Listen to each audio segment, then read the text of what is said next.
for us, the cars are so fast, the aerodynamics are really a safety issue. It's not like you can just pen any design and then just apply it over the rest of the body.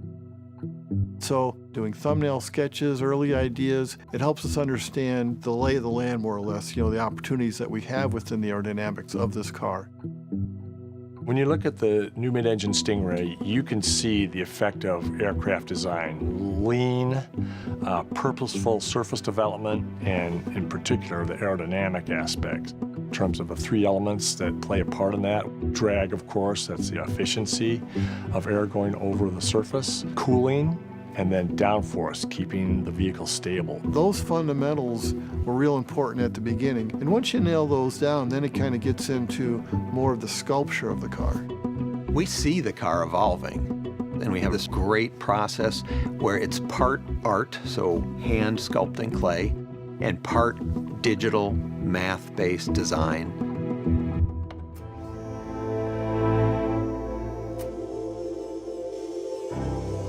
So we sculpt the car, then we scan it, and then we'll use numerically controlled machines to recut that surface back on the clay. You go back to the sculptors, and they go start finessing the car, change the surfaces, make them blend together the way you want. We started at the very front of the car.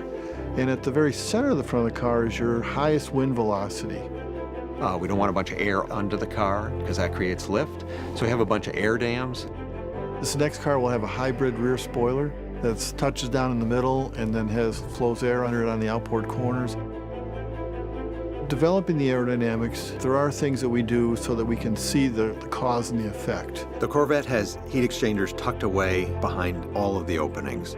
The air runs down the side of the car, and then we actually pump that air through the engine compartment, and it's evacuated through the rear wheel openings underneath the car and through vents that we have added to the hatch.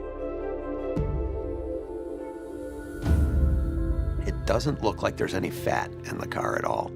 All the surfaces are pulled as taut as possible over the mechanicals underneath. And that gives the car a real dynamic energy, something that draws people to it visually. Almost everything is new about this car, and of course, for design, we want to leverage that. As we watch the car evolve, we see the themes coming out. We see the car move towards its production shape. We left no stone unturned. We were constantly asking ourselves, could we make something newer, better, more unique? It still had to have the feel and look and maintain the brand Corvette, but we had to do it in a new and unique way. When I come in and see the sculptors and designers and engineers working around the clay model, stepping back, it's like watching a symphony orchestra with the interplay between all the different people to create a unique personality, a character, a soul for a vehicle that people will absolutely resonate with and love.